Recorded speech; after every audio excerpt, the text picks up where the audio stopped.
दो बहुत खास दोस्त होते हैं। एक का नाम सोनू होता है, दूसरे का नाम गोपाल होता है। गोपाल और सोनू दोनों मिलकर सब्जी बेच रहे थे। सब्जी बेचते बेचते गांव गांव गली गली जब जाते थे, एक दिन एक महिला उनके पास आती है, सब्जी का मोल भाव करने लगती है।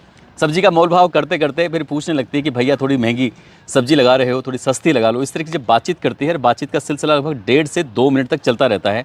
महिला सब्जी खरीद कर आराम से यहाँ से चली जाती है। तभी गोपाल अपने दोस्त को देखता रह जाता है और देखते देखते कहता है कि मुझे तो यकीन नहीं होता, ये महिला तुम्हारी पत्नी की तरह दिखाई देती है। उसी की तरह बात करती है, उसी की तरह मोलभाव करती है, ऐसा लग रहा है जैसे तुम्हारी पत्नी हो। सोनू ने ये बात सुनी है। सुनने के बाद उसे बिल्कुल ऐसा लगा जैसे कि कुछ बात हुई नहीं है। तभी गोपाल कहता है कि तुम्हें मैं कुछ बात कह रहा हूँ, तुम ध्यान क्यों नहीं देते हो। सोनू कहता है कि ध्यान में इसलिए नहीं दे रहा, जिसकी 7 साल पहले मौत हो चुकी हो, जिसकी मौत के इल्ज़ाम में वो 18 महीने तक सलाखों के पीछे गुजार चुका हो, जिसके खुलासे के लिए पुलिस को 15,000 रुपये का इनाम भी दिया गया हो। तुम्हारी जो बातें हैं वो मनगढ़ंत बातें हैं, मुझे तो बिल्कुल यकीन नहीं हो रहा। लेकिन गोपाल अपने दोस्त के पीछे पड़ जाता है। वो कहता है कि हो ना हो, तुम्हें इस मामले को खुद से देखना चाहिए, और तुम्हें क्या, हम दोनों को मिलकर इस मामले को देखते हैं। आखिरकार उन दोनों दोस्तों ने अब यहाँ से अपने आप से जांच पड़ताल करना शुरू किया, और जांच पड़ताल करने के बाद पता चलता है कि जिस महिला से वो बातचीत कर रहे थे वो दरअसल में सचमुच उस सोनू की पत्नी ही होती है। अब इसके बाद ये मामला अखबारों के माध्यम से जब लोगों तक पहुंचता है तो न केवल पुलिस की फजीहत होती है, बल्कि इस घटना की 2 प्रदेशों में गूंज फैल जाती है। लोग सोचने पर मजबूर हो जाते हैं कि आखिरकार पुलिस इस लेवल पर ऐसे काम करती है कि जिससे क्या किसी की भी ज़िंदगी खराब हो सकती है, बर्बाद हो सकती है। और इस कहानी में भी कुछ ऐसे होता है, कई जिंदगियां थीं जो पूरी तरह से बर्बाद हो गई थी। आदाब, नमस्कार, सत श्री अकाल। मैं उस्मान सैफी। आज की जो सच्ची घटना मैं आपको सुनाने जा रहा हूँ, ये सच्ची घटना है राजस्थान प्रदेश का एक ज़िला है दौसा, और दौसा ज़िले में ही मेहंदीपुर बालाजी एक धार्मिक स्थल है। यहाँ पर दूर दराज के लोग दर्शन करने के लिए आते हैं। ऐसे ही एक व्यक्ति जिसका नाम सूरज प्रसाद गुप्ता होता है, उसकी पत्नी उर्मिला देवी होती है, और एक बेटी होती है जिसका नाम आरती होता है। तीनों ही बालाजी में दर्शन करने के लिए जाते हैं। दर्शन करने के बाद वो बाज़ार में, मार्केट में घूम रहे थे, और घूमते घूमते समाधि वाली गली में बम्बई वाली धर्मशाला के पास पहुंच जाते हैं। उसके ठीक सामने एक धार्मिक किताबों की दुकान होती है, तस्वीरों की दुकान होती है। उस तस्वीरों वाली दुकान जब पहुंच जाते हैं तो यहीं पर आरती तस्वीर देखती रहती है, और तस्वीर देखते देखते अलग अलग तस्वीरों के मोल भाव कर रही थी। सामने 2 लड़के होते हैं, एक का नाम गोपाल सैनी होता है, दूसरे का नाम सोनू सैनी होता है। दरअसल सोनू सैनी ही उसको तस्वीरें दिखा रहा था। आरती ने बातचीत करते करते उन दोनों में कुछ ऐसे आंखें चार हो जाती हैं, उन्होंने कभी कल्पना भी नहीं की थी। जैसे आंखें चार हो जाती हैं, यानी कि दोस्ती होती है, दोस्ती कब कुछ ही पलों में प्यार में बदल जाती है, उन्होंने कभी सोचा भी नहीं था। इसके बाद दोनों एक दूसरे का नंबर लेते हैं, और नंबर लेने के बाद दोनों बातचीत का सिलसिला शुरू कर देते हैं। लड़की अपने घर वापस आ जाती है, लड़का अपनी दुकान पर काम कर रहा था। बातचीत का सिलसिला जब लगातार चल रहा था, तब दोनों ने फैसला किया, क्यों ना हम शादी कर लें, क्यों ना अपना घर बसाएं। और इसी हिसाब को देखते हुए लड़की एक दिन अचानक ही अपनी माँ, अपने पिता को छोड़कर चुपचाप घर से निकल जाती है। और 5 सितंबर 2015 को जब लड़की अचानक से गायब हो जाती है, तो उसकी माँ और बाप ने उस लड़की को हर जगह तलाश करने की कोशिश की। लेकिन 3 दिन के बाद, यानी कि 8 सितंबर 2015 की ये बात है, उस लड़की का अपने ही पिता के पास सूचना पहुंचती है। वो कहती है कि बांदी कुई कोर्ट में जाकर उसने एक सोनू सैनी नाम के लड़के से शादी कर ली है, विवाह कर लिया है। अब वो उसी के साथ रहेगी। उसके गांव का पता वगैरह सब कुछ वो अपने पिता से दे देती है। कहती है कि तुम बिल्कुल परेशान मत होना, मैं इस नई दुनिया में, नई ज़िंदगी में पूरी तरह से खुश हूँ। अब ये बात सुनने के बाद उसके पिता ने थोड़ा सा इत्मीनान कर लिया, तसल्ली कर ली। इसके बाद वो लड़का, यानी कि सोनू सैनी, अपनी पत्नी आरती को लेकर अपने घर जाता है। घर जाने के बाद अपने ही परिवार वालों को बता देता है कि मैंने इस लड़की से शादी कर ली है। सब कुछ ठीक ठाक चल रहा था, और 8 ही दिन बीते थे कि ये 8वें दिन वो लड़की अचानक से लापता हो जाती है, गायब हो जाती है। उसको गाँव के हर एक हिस्से में ढूंढा जाता है, तलाश किया जाता है, उस लड़की का कहीं कोई अता पता नहीं चलता। तभी सोनू सैनी ने अपने ही ससुर को फ़ोन करता है, और फ़ोन करने के बाद कहता है कि वो 16 सितंबर 2015 से अचानक लापता हो गई है। मैंने उसको हर जगह तलाश करने की कोशिश की, क्या आरती तुम्हारे पास है या नहीं। जब उस लड़की के पिता को ये बात पता चलती है तो पिता का रो रो कर बुरा हाल हो जाता है। सूरज प्रसाद गुप्ता उर्फ उसकी जो पत्नी होती है उर्मिला देवी, दोनों अपनी बेटी को तलाश करने की तमाम कोशिशें कर रहे थे, लेकिन उसका भी कहीं कोई अता पता नहीं चल रहा था। तभी सूरज प्रसाद गुप्ता अपनी पत्नी को लेकर वृंदावन की कोतवाली, यानी कि उत्तर प्रदेश की ज़िला मथुरा की वृंदावन कोतवाली में जाता है। जाकर कहता है कि मेरी बेटी अचानक से लापता हो गई है, उसकी कहीं तलाश करा दीजिए। पुलिस ने मुकदमा तो दर्ज कर लिया, लेकिन पुलिस ने इस मामले को उतना गंभीरता से नहीं लिया था जितना पुलिस को गंभीरता से लेना चाहिए था। आखिरकार इस घटनाक्रम को, यानी कि उसकी बेटी को गायब हुए 6 महीने का समय बीत जाता है, और जैसे ही 6 महीने का समय बीतता है उसके बाद वो बुज़ुर्ग आदमी जिसका नाम सूरज प्रसाद गुप्ता होता है, वो अखबार पढ़ रहा था, और अखबार पढ़ते पढ़ते उसको एक खबर मिलती है कि उत्तर प्रदेश के ज़िला मथुरा के एक मगोर्रा थाना लगता है, वहाँ पर एक लड़की की लाश मिली है। लड़की की उम्र लगभग 32 के आसपास रही होगी। तभी वो व्यक्ति सीधा थाने पहुँचता है और वहाँ जाने के बाद कहता है कि साहब, हो ना हो ये मेरी ही बेटी है। अब उस लड़की के जो लाश मिली थी, उस लाश की कोई शिनाख्त करने वाला, उसकी कोई दावेदारी करने वाला कोई पहुंच नहीं रहा था, और जैसे ही सूरज प्रसाद गुप्ता पहुंचता है तो पुलिस ने थोड़ी सी राहत की सांस ली। आखिरकार पुलिस ने इस मामले की जांच पड़ताल करना शुरू कर देती है। सीधा पुलिस की टीम मेहंदीपुर बालाजी जाती है। वहां से सोनू सैनी और उसके दोस्त गोपाल सैनी को हिरासत में ले लिया जाता है, क्योंकि गोपाल सैनी का भी नाम उस FIR में दर्ज कर लिया गया था। पुलिस ने जब इन दोनों को हिरासत में लिया, हिरासत में लेने के बाद इनसे बातचीत करना शुरू किया जाता है कि तुमने कैसे इसको मारा, क्या वजह थी। वो शुरुआत में तो इधर उधर की बातें करने लगते हैं, लेकिन पुलिस जब अपने तरीके से उनसे पूछताछ करती है तब वो बताने लगते हैं। दरअसल उन दोनों लड़कों को एक कमरे में बंद कर दिया जाता है।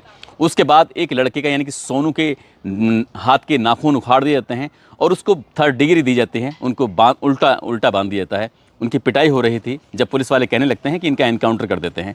जब बात एनकाउंटर की आती है तब वो अपना जुर्म कबूल कर लेते हैं, कहते हैं कि साहब हमने ही मारा है, वो आरती ही है। पुलिस उन्हें गिरफ्तार करती है और गिरफ्तार करने के बाद जेल भेज देती है।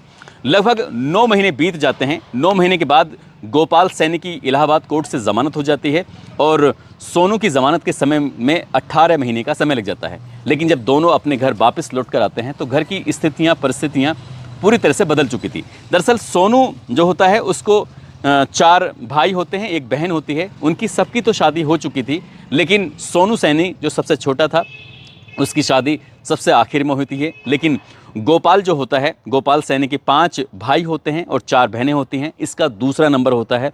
दूसरा नंबर होने की वजह से बाकी जो बहन भाई होते हैं इनकी शादी ब्याह ये सब कुछ पीछे छूट जाता है। इसका खुद का रिश्ता लगा हुआ था। जब इसे पुलिस ने गिरफ्तार किया था तब इसे 14 दिन के बाद इसकी बारात जानी थी, लेकिन वो रिश्ता भी टूट जाता है। इसके बाद फिर परिवार के लोगों से हर कोई रिश्ता नाता तोड़ देता है। इनसे कोई बातचीत भी नहीं करता, समाज इनका बहिष्कार कर देता है और ये लोग बिल्कुल अलग थलग हो जाते हैं। इनकी जहाँ भी काम चल रहे थे वो काम भी छूट जाते हैं। अब ये जहाँ जाते थे वहीं मायूसी हाथ लग रही थी। आखिरकार करें तो क्या करें, इतनी ज़्यादा दुखी हो जाते हैं। ऐसे ही करते करते वक्त आगे बढ़ने लगता है और इस घटनाक्रम को लगभग 7 साल का समय बीत जाता है। ये दिसंबर 2022 की ये बात है। एक दिन ये दुकान पे काम कर रहे थे, तभी एक लड़का आता है। लड़का आने के बाद इनसे कहता है, गोपाल सैनी से और सोनू सैनी से, कि यार मुझे ऐसा लगता है कि एक विशाखा गांव लगता है, विशाला गांव में एक महिला है जो उत्तर प्रदेश के उरई जालौन की रहने वाली है। हो ना हो तुम्हारी पत्नी जैसी दिखाई देती है। जैसे ही गोपाल ने यह बात सुनी, गोपाल ने अपने दोस्त सोनू से कहा हमें चलकर देखना चाहिए। लेकिन चलकर देखें कैसे, घर में जाएं कैसे? इसलिए उन्होंने एक प्लान बनाया कि अगर हमें उस महिला के बारे में पता करना है तो कुछ ना कुछ नया कुछ करना होगा। इसलिए वो ऊँट के खरीदार बनकर उस गांव में पहुंच जाते हैं, विशाला में। वहां जाने के बाद एक व्यक्ति के पास जाते हैं, कहते हैं कि भाई साहब हमें ऊँट खरीदना है। तो ऊँट दिखाने की एवज में महज 500 रुपये उन्हें देने पड़े थे। सिर्फ ऊँट को देखना था, खरीदो या मत खरीदो। वो 500 रुपये दे देते हैं। लेकिन यहाँ से उस लड़की का, यानी कि आरती का, कोई आता पता नहीं चलता है। अब ऐसी स्थिति में उन्होंने ठेले का इंतज़ाम किया। ठेले पे सब्जियाँ लगाते हैं और सब्जी लगाने के बाद वो पूरे गाँव में घूमते रहते हैं। उनका मेन मकसद था, जो घर बताया गया था उसी घर के इर्द गिर्द लगातार घूम रहे थे।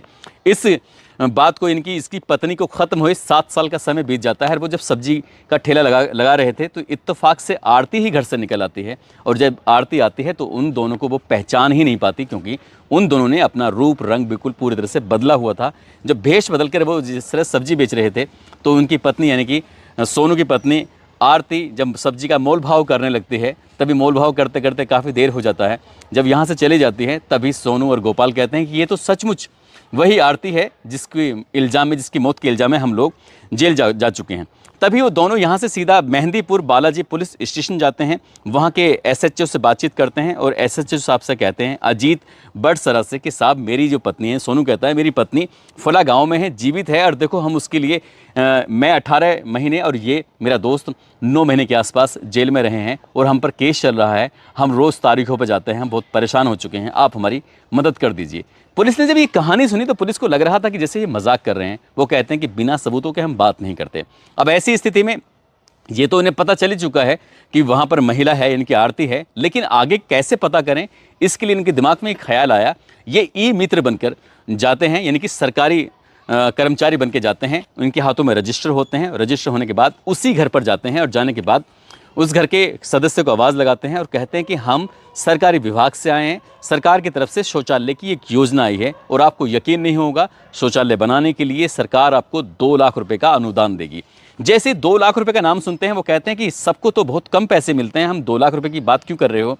उन्होंने कहा कि लकी ड्रॉ निकाला जाएगा और लकी ड्रॉ अगर आपका निकल आता है तो देख लेना, आपको 2 लाख रुपए मिल जाएंगे। इस तरह के वो बातचीत करके उस व्यक्ति को अपनी बातों में उलझा लेते हैं और इसके लिए वो कहते हैं कि हमें करना क्या होगा। वो कहते हैं कि सिर्फ आपको इतना बताना है कि आपके घर में कितने सदस्य रहते हैं, उनकी आईडी प्रूफ आपकी देनी होगी, साथ ही आपके घर पर 1 महीने में कितने मेहमान आते हैं उनके बारे में जानकारी देनी होगी। जैसे ही झूठ का एक पुलिंदा बनाया जाता है, उस महिला का ससुर इस पुलिंदे में उलझ जाता है, फंस जाता है। घर में आने वाले जितने भी मेहमान होते हैं उनके बारे में जानकारी देता है, साथ ही घर के हर एक सदस्य के बारे में वो न केवल जानकारी देता है बल्कि प्रूफ भी देता है कि इस घर में इतने सदस्य रहते हैं। जैसे किसी का आधार कार्ड या पैन कार्ड या कोई और अन्य दस्तावेज जिसके आधार पर ये सही साबित हो सके कि ये घर में इतने सदस्य रहते हैं। आखिरकार उस डिटेल को लेने के बाद जैसे ही वो पन्ने पलट रहे थे, पन्ने पलटते पलटते पता चलता है कि जिस महिला की तस्दीक करने के लिए आए हैं, जिसका नाम आरती है, वो वाकई आरती होती है। जिसके एड्रेस लिखा होता उरई जालौन। दरअसल ये जो आरती होती है उसके पिता होते हैं वो उरई जालौन के रहने वाले होते हैं और वो कुछ समय के लिए मथुरा वृंदावन में आकर रहना सहना शुरू कर देते हैं। वहीं से वो बालाजी दर्शन करने के लिए आए थे और यहाँ दर्शन करने के बाद वापस मथुरा वृंदावन चले गए थे। लेकिन जब शादी होती है तो शादी के बाद उसने महिला ने जो अपना एड्रेस लिखवाया था उरई जालौन का लिखवाया था जब वो कोर्ट मैरिज करती है। आखिरकार जाकर फिर ये एसएचओ के पास जाते हैं, अजीत भट्ट सराकेर, जाकर कहते हैं कि साहब ये रहे पूरे डॉक्यूमेंट्स उस घर के। अब ऐसी स्थिति में एसएचओ ने मथुरा की एसटीएफ से संपर्क किया और कहा कि तुम्हारा एक केस है, साल 2015 में हुआ था, एक महिला का मर्डर हो जाता है जिसमें आपने खुलासा भी कर दिया था और खुलासा करने के बाद आरोपियों को जेल भेज दिया था, लेकिन वो महिला मरी ही नहीं है, वो तो जिंदा है। पुलिस जब ये बात सुनती है तो पुलिस को यकीन नहीं हो रहा था। एक टीम जाती है उस घर में और वहाँ जाने के बाद जब दबिश दी जाती है तो उस महिला को उठाया जाता है। उसके बाद गिरफ्तार करने के बाद लेके आते हैं, उससे पूछा जाता है कि क्या कहानी है। तब वो महिला बताती है कि 8 दिन के बाद ही उसे पता चल जाता है कि इस घर की ज़्यादा स्थिति अच्छी नहीं थी, इसलिए उसको लगता था जब उसने शादी की थी, इसको प्यार हुआ था, लेकिन वो प्यार नहीं था, बल्कि उसको लग रहा था कि यहाँ पर खुश रहेगी, उसके पास सारी सुख सुविधाएं वगैरह सब कुछ होंगी। लेकिन यहाँ आने के बाद उसने कहा कि मुझे पैसे चाहिए, 50,000 रुपये चाहिए। इस तरह से लगातार वो डिमांड कर रही थी सोनू से। सोनू वो डिमांड पूरी कर नहीं पा रहा था और इसी बात को देखते हुए अचानक से घर से लापता हो जाती है, रफू चक्कर हो जाती है। और कुछ दिनों के बाद, यानी कि कुछ महीनों के बाद, वो संपर्क करती है अपने पिता से, कहती है कि मैंने वो तो घर छोड़ दिया है लेकिन मैंने दूसरी शादी कर ली है। वो इस बात को 7-8 महीने से ज़्यादा का समय बीत जाता है जब उसने अपने पिता से संपर्क किया था, लेकिन उसका पिता फिर भी मथुरा की पुलिस से संपर्क करता है और अपनी बेटी की हत्या के इल्ज़ाम में अपने ही पहले वाले पत्नी के पहले पति को जेल भिजवा देता है। और वो बाद में अपनी बेटी के संपर्क में था जब पुलिस ने इस मामले की जांच पड़ताल की थी।